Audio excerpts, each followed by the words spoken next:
I am John Parker, a man who seemed to have everything in hand. My wife, Sophia, is a beautiful and talented woman whom everyone admires. Both of us have stable careers in New York. I work in finance while Sophia is the marketing director at a large company. We have a glamorous life, dinners at fancy restaurants, luxurious vacations, and a group of friends in the upper echelons of society. But little do people know it was just a facade. We had been married for 7 years, and no one could have imagined that our perfect life would be threatened by a silly game, a game that I once thought would never become an issue. The first time I heard about the Celebrity Hall Pass was on a summer evening when we were at a party with some of our close friends. The atmosphere at the party was lively. Everyone gathered around the pool, sharing funny stories and drinks flowing freely. But then, when the conversation among the couples started shifting to a different topic, I began to realize how strange it was. "We all have a Celebrity Hall Pass, don't we?" Claire, one of Sophia's friends, said. I looked at them, not understanding. "Celebrity Hall Pass? What's that?" Sophia turned to me, smiling softly, and explained, "It's a game, honey. Each person picks a celebrity they would want to date or even sleep with if the opportunity arises, without it being considered cheating." I raised an eyebrow, surprised by the response. I looked at the other couples in the group, and they all nodded as if this was something they had done for a long time. "So if I pick a celebrity, I would be able to be with them without being considered unfaithful to you?" I asked, feeling skeptical. "Exactly," Claire replied with a mischievous smile. "But don't worry, it's just a game." Sophia chuckled gently, holding my hand. "Honey, I just thought it was a fun little joke." I didn't object immediately, but I felt a strange unease in my chest. "Are you seriously going to pick someone?" I asked, my voice filled with concern.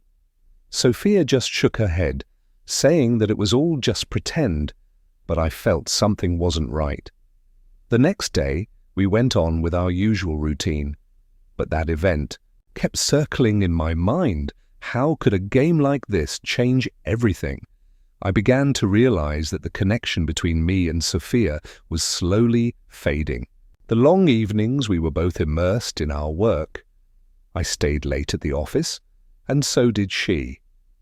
We no longer had dinner together like before. Our conversations became shorter and lacked emotion. A few months later, Sophia had to attend a conference in Los Angeles. At that time, I was busy with a major project at work, so I couldn't go with her. I simply sent a message wishing her a safe trip, nothing special. Until that night, late at night, while I was working in the office, my phone suddenly buzzed. It was a call from Sophia. "I'm at the club, John," she said, her voice sounding strange. "You won't believe it. I just met David West, the Hollywood star. He said I should use my hall pass."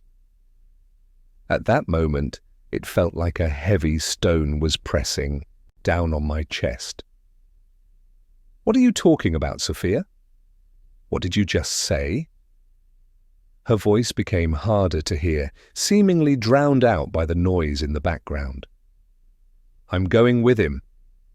He said it's a once-in-a-lifetime opportunity. Don't worry, John. I love you." But before I could respond, the call ended. I stared at the phone screen, unable to believe what I had just heard. I immediately tried calling back, but it went straight to voicemail. I left several messages telling her not to do anything stupid. A feeling I couldn't describe overwhelmed me, as if the whole world suddenly collapsed. I couldn't sleep that night. My mind was spinning, wondering if I had misunderstood. Was Sophia really with another man?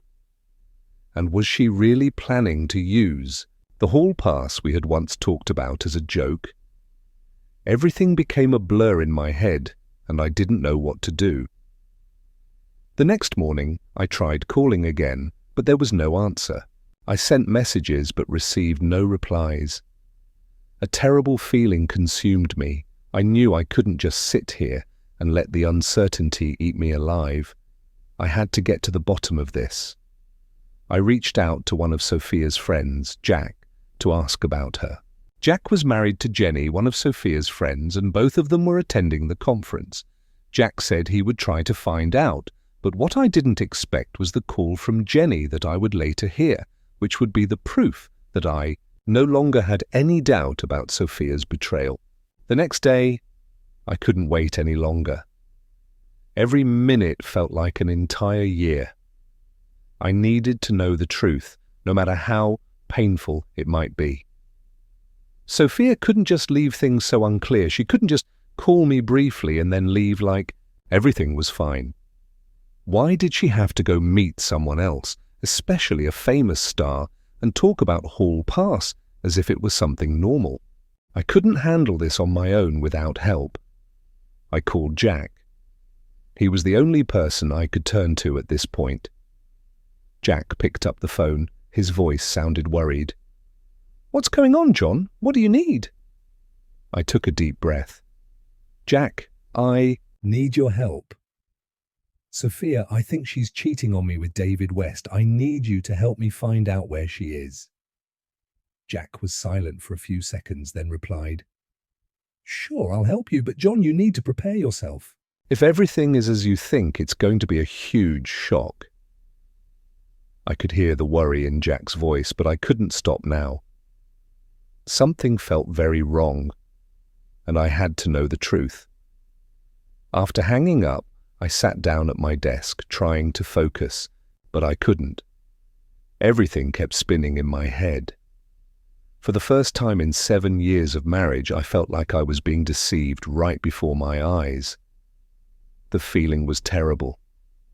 I kept asking myself, what did I do wrong? Was I too busy with work that she felt neglected? I didn't have time to think any longer. A few hours later, Jack called back. "I just spoke with Jenny. She said that Sophia really went with David. They left the club last night. Jenny even heard them talking about Hall Pass before Sophia agreed to go with him. He even talked about living out a dream." Jack's words were like a punch to my face. Every word, one by one, felt like knives stabbing into my heart. I couldn't believe it. How many times had I thought that stories of wives cheating were just things from movies, things that couldn't happen to me? But now the truth was clear. She had betrayed me, and there was nothing I could do to change that. I didn't have the patience to wait for her to come back from Los Angeles anymore. I decided to find out for myself. I called Sophia's mother to ask if she knew anything about this. Her mother was someone I had always respected, but when I told her about my suspicions, she just sighed, her voice filled with disappointment. "John, I don't know what to say, but Sophia has always liked attention, especially from famous people. I don't think she's someone who would stop if the opportunity arose. But I hope she realizes that she's doing wrong." Her mother was right, but what I felt now wasn't just the wrongness of the affair. I felt like I had been deceived all these years. No matter what excuse she gave, I couldn't accept it. After discussing with my lawyer, I decided not to let everything slide without any response.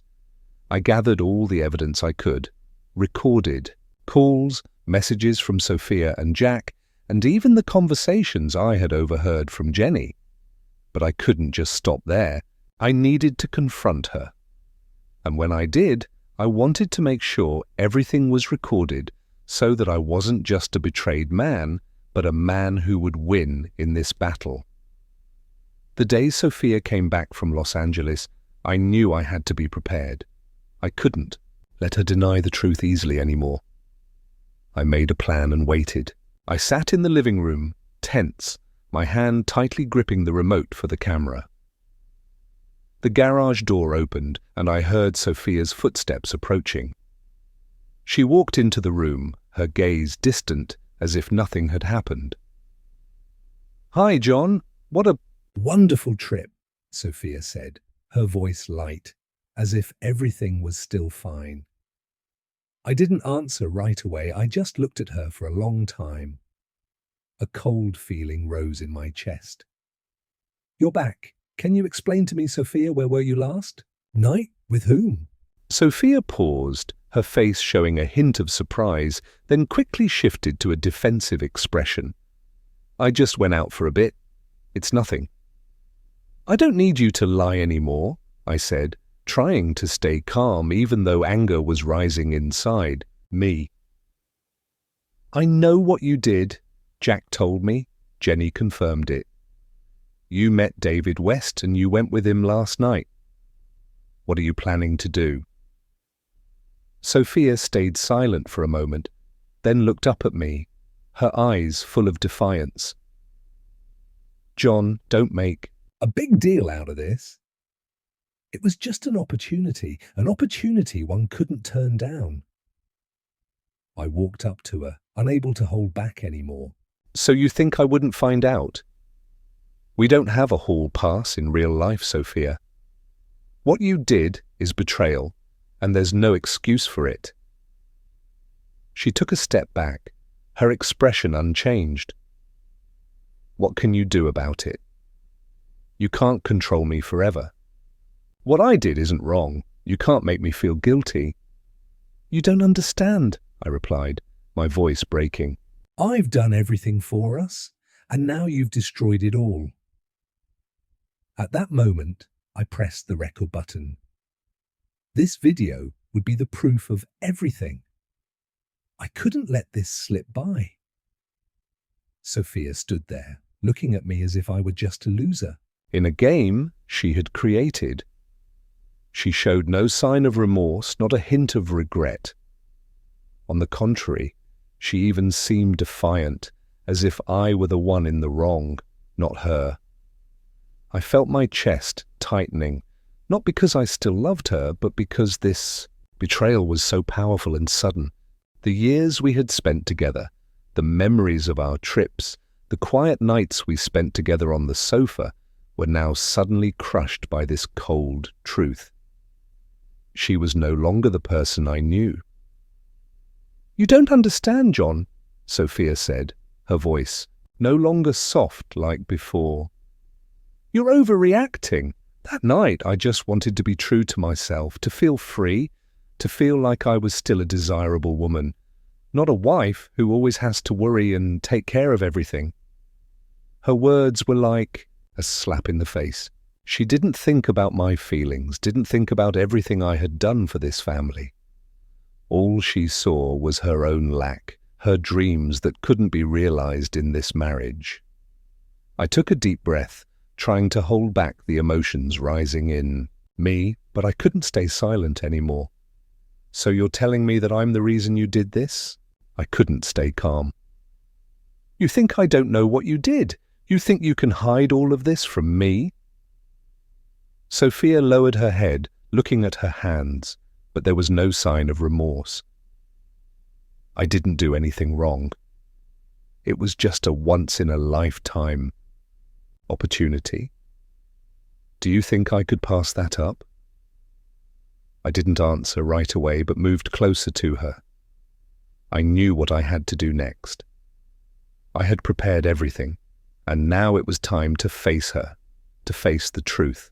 "Don't you think what you did was wrong, Sophia? Don't you really see what's happening?" I slowly pulled the camera out of my bag, pressed the button, and aimed it at her. "Everything you just said is being recorded, and what you've done, you'll have to pay for it." She looked at me in surprise. "What are you doing? You can't do this to me. You can't record me and take it out into the open. You don't have the right." "You don't have any rights anymore, Sophia," I said, my voice now firm. "You've done something I can't forgive. Now I'm going to show you what happens when you betray me." I didn't want to see her in pain, but I couldn't stop. Every word, every piece of evidence I had, they would help me settle this once and for all.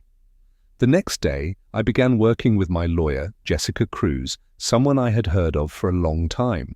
She was known as one of the toughest divorce lawyers in New York, someone who always worked relentlessly and never compromised. She looked at me with a cold stare as I told her the whole story. "John, I understand how you feel, but remember, the evidence we have right now will be crucial. This is not just about infidelity, it's about pride and honor. We won't let Sophia get away with this easily." I nodded. "She needs to understand that I'm not a fool. I loved her with all my heart, and now I need to protect myself and our children." Jessica quickly got to work, asking me to provide all the evidence, recorded calls, messages from Sophia and Jack, and even the conversations I had overheard from Jenny. She outlined a clear strategy. We would use all of this evidence to force Sophia to take responsibility for her actions. "I'll work fast," Jessica said, "but right now you need to be patient. We can't rush. We have to wait for the right moment."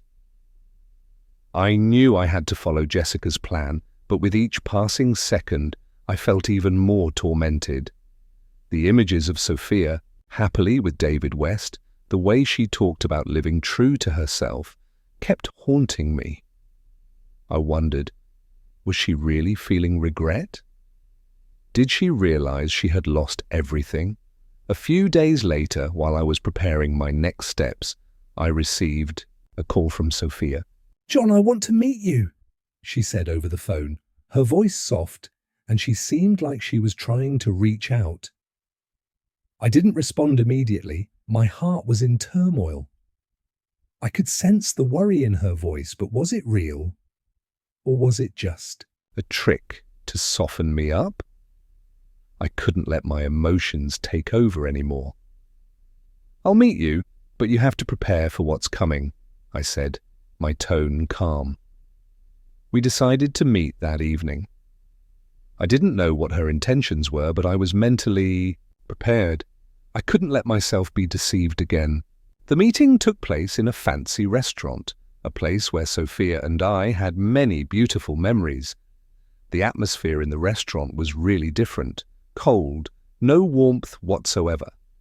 We sat across from each other, and I could see the worry in her eyes, but I couldn't wait any longer for the truth.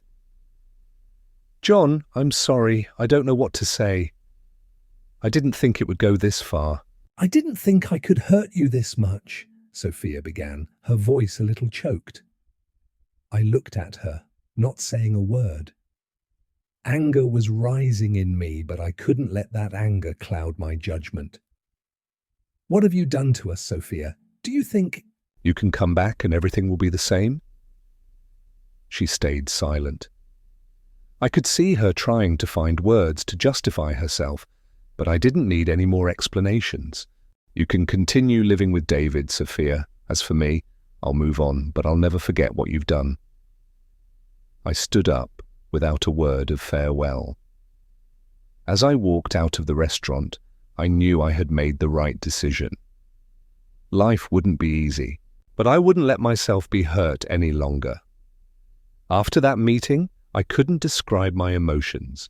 She stood in front of me, apologizing, but those apologies seemed to have no weight. All I felt was emptiness, the pain of realizing that someone I had trusted wholeheartedly could betray me so blatantly. I had nothing more to say to Sophia.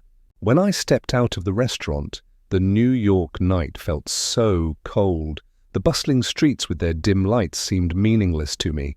Each step I took was heavy, and I felt like I was lost in this city among everything I once thought was solid. This marriage, my love, everything had shattered. I returned home, the place Sophia and I had once called our home. Everything here was now just painful memories. I walked into the living room, seeing the sofa we used to sit on together, the coffee tables, the small items we had chosen together. Every little detail in this house reminded me of the happy days I had once imagined would last forever. But, no, everything had changed now. I couldn't continue living in this illusion. The next day, I decided to enter a battle that I knew wouldn't be easy. I called my lawyer, Jessica Cruz, and asked her to prepare everything necessary for the upcoming legal battle. I couldn't let Sophia escape this. I couldn't let her continue treating this like a joke. Everything had to be settled once and for all. Jessica was determined when she received my call. "John, I understand. We're not stopping here. I'll make sure all the evidence you have will be presented in court." It felt like a new strength was rising within me. Even though everything was still very complicated, at least I knew I was heading in the right direction. I couldn't let Sophia avoid responsibility. I couldn't let her keep living in this lie. She needed to learn the lesson of what she had done. The next few days, I spent all my time working with Jessica, preparing for the battle ahead. Every document, every piece of evidence had to be prepared meticulously. The recordings, the messages, the pictures, and the video, all would be weapons I'd use to prove that I wasn't wrong. I remembered that day when I recorded the conversation with Sophia, when she admitted everything without hiding anything. We might not need all of this, but I didn't want to leave anything out. The tension grew as we prepared for the trial. Every time I saw Sophia, I felt a lump in my throat. She seemed like a stranger, a foreigner standing before me, no longer the person I loved, the person I had shared my whole life with. In my eyes, she was no longer the Sophia who loved me, but someone who had destroyed everything. As the trial day approached, my mind couldn't stop thinking about everything. This case was not just about divorce, it was about betrayal, about honor and dignity, but I couldn't just let everything pass by like a breeze. I had to fight not just for myself, but for the children, for everything I had built with Sophia. This wasn't just a legal battle, it was a fight for justice. Finally, the day came when I had to face Sophia in court. I felt like my heart was made of stone as I entered the courtroom. I saw her. She no longer had the confidence, no longer that defiant look from before. She sat there silently, her head bowed as if she were hiding from an undeniable truth. The trial began. Sophia's lawyer stood up, and I could see the confidence in her eyes. "Your Honor, we will prove that all of Mr. Parker's accusations are false. We will prove that Mrs. Butler did nothing wrong and that Mr. Parker is simply too tired of his marriage." I couldn't stand to hear those words. How could she say that when all the evidence was right in front of them? Jessica stood up, holding documents, her eyes sharp. "Your Honor, we don't only have Mr. Parker's testimony, but we also have undeniable evidence. The recordings, the messages, and especially the video we have collected will prove that Mrs. Butler violated the commitments of marriage." The court was silent. I could feel the eyes of everyone in the room turned towards Sophia. She couldn't escape this truth anymore. Jessica continued to present each piece of evidence, each detail, until Sophia had no more excuses left. Finally, when the images of her with David West, her proud confessions about the affair, were presented as evidence, I saw her stagger. Sophia tried to remain calm, but I could clearly see the fear in her eyes. She hadn't expected me to go this far. The clear evidence couldn't be denied anymore. I turned to look at her one last time, my eyes cold. "You think everything will just go away, Sophia? You think you can destroy everything and keep living without consequences?" She remained silent, no answer. Now everything was clear. Our relationship, the trust I had given her, it was all over. The court gave its verdict, and although I didn't feel any sense of victory inside, I knew I had done the right thing. Finally, I could move on freely without worrying about the lies. Sophia would have to face the consequences of her actions. The feeling of loss still lingered in me, but at least I knew I had regained my self-respect. Even though the family had fallen apart, I would do everything to protect my children and rebuild my life.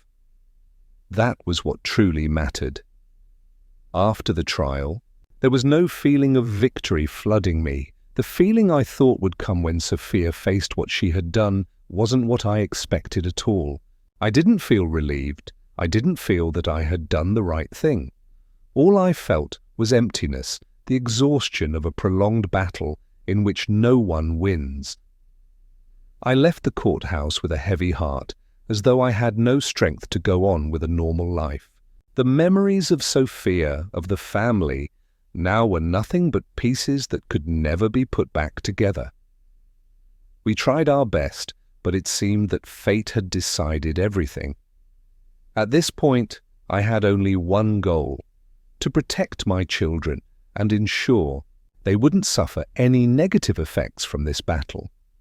I decided to take them back to my hometown to live with my family, away from the conflicts in the city, so they could have a peaceful and stable life.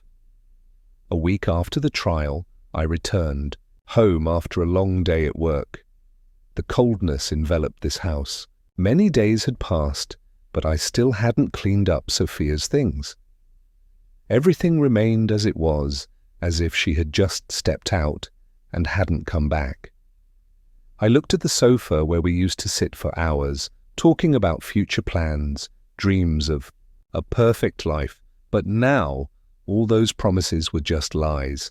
I couldn't erase those memories, but I knew what I had to do. My phone suddenly rang, and I knew immediately who it was. It was Sophia. She had tried to contact me over the past few days, but I had always avoided her. Today I decided to answer the call. Although I knew nothing could change, I still wanted to hear what she had to say. "John," Sophia's voice came through weak. "I'm sorry. I know it's too late, but I don't know what to do anymore." I didn't respond right away. I felt the anger, the pain from the battle we just went through rising up in me, but I had decided to let go of those emotions. She was no longer someone worth my concern. "You think saying sorry can fix everything, Sophia?" I interrupted, my voice no longer angry, but chillingly cold. "You've done something that can't be forgiven. You betrayed me, and now you're here." "Apologizing to me? You have no right to."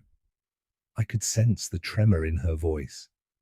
"You're right, but I really didn't know how wrong I was until everything fell apart. I didn't want to lose you, but I did." A storm of emotions flared up inside me, but I fought to control them. "No, you don't understand. You didn't lose me. You left me. You walked away from everything we had built. You may regret it, but it's too late to turn back. You chose this path, and now you have to face the consequences. I don't want to lose you, John. I was wrong. I love you." The word love from her mouth sounded so hollow, like a meaningless phrase anyone would say when There's no way left to redeem themselves. I couldn't believe her words anymore. "You love me?" I took a deep breath, then said, "If you loved me, you wouldn't have done this. If you loved me, you wouldn't have destroyed this family. It's all just lies." The silence stretched on for a long moment. I couldn't hear any more excuses from her. "Don't call me anymore, Sophia. Don't contact me again. We both need to end this." And then I hung up. After ending that call, I felt a sense of relief, but I couldn't shake off the heavy feeling in my chest. I had made it clear to Sophia that everything was over, but deep down, I knew the battle wasn't truly over. No matter how hard I tried to forget, I would still have to face the consequences of her betrayal. I began to set up a new life for myself and my children.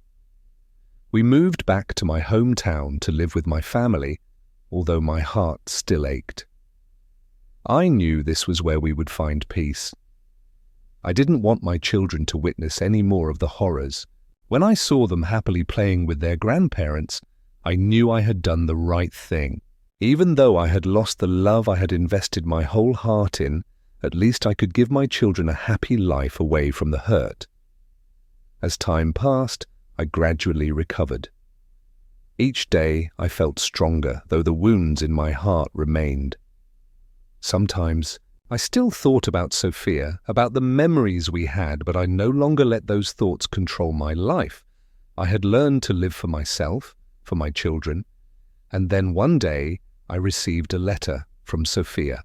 In the letter, she apologized once again, saying that she had realized her mistake and that nothing was more important than her regret and desire to change. But I didn't open the letter. I didn't need any more apologies because I had learned to forgive myself, and I knew I deserved a new life, a life free from pain, no longer haunted by the mistakes of the past.